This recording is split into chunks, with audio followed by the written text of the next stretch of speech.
Cognitive development of infant and toddlers. Infant and toddlers are born ready to learn.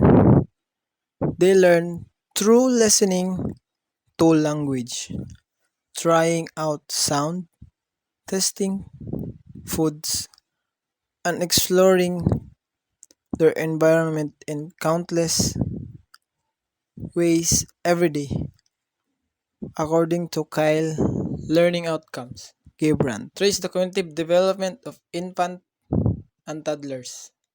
Identify the factors that enhance the development of infant and toddlers. Present your own or other research on the cognitive development of infant and toddlers. Draw implication of cognitive development concept to child care, education, and parenting. Cognitive development in infancy refers to development in the way a baby thinks. This includes his or her language, communication, and exploration skill. Example of cognitive activities that include paying attention, remembering, learning to talk, interacting with toys, and identifying faces. There are four stages of cognitive development according to Piaget. The sensory motor stage, the pre-operational stage, the concrete operational and formal operational stage. This module will focus on the sensory motor stage. Piaget stage that covers that covers the infant and toddlers cognitive development. Here are six substage of sensory motor stage. Sensory motor stage is the first of the four stages of cognitive development.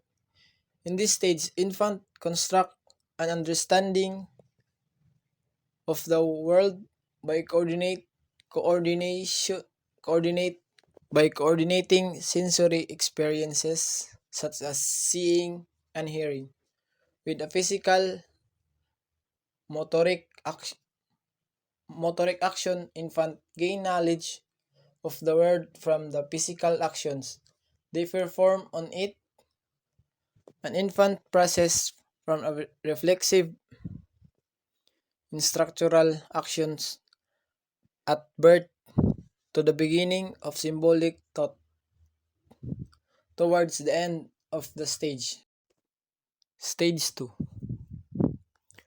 First habit and primarily circular reaction phrases from 6 weeks to 4 months. Primary reaction because the action is focused on the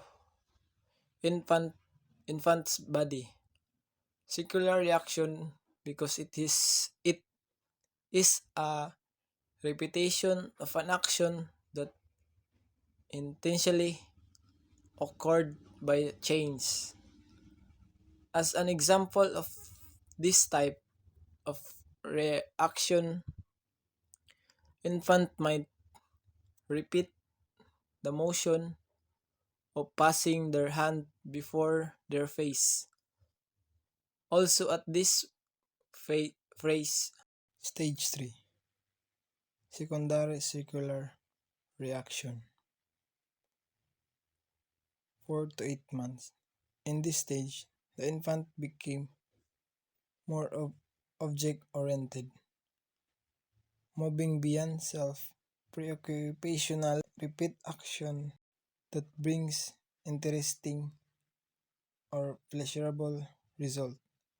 This stage is associated primarily with the development of the coordination between first hension. Example, 4-month-old accidentally knocks a toy hanging in front, producing a fascinating swinging motion, and attempts to repeat this effect. Stage 4. Coordination of reaction stage. Secondary circular to 12 months. Coordination is a vision and touch, hand-eye coordination of schemas. Intentionally, this stage is associated primarily with the development of logic and the coordination between means and end. Example, when an infant sees the string of a pull toy near her rather than crawling over the toy, she might interested reach out and grab the string and purposely pull the string in order to acquire the toy. Tertiary circular reaction. Novelty and curiosity. Age range 12 to 18 months. Infant became intrigued with the many properties of object and by the many things they can make happen to object. They experiment with new behavior. Infant systematically explore object and action. Novelty seeking infant seek new experience and stimuli. Curiosity driven learning. Infant investigate unfamiliar object and event. Infants refers.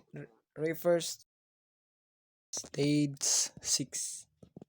Internationalization shame. 18 to 24 months. Infant develop the ability to use primitive symbols and form enduring mental presentation. This stage is associated primarily with the beginning of insight or true creativity. 19 months old dump his new push toy against the wall, passes for a moment as if thinking, then immediately turns the toy in new direction.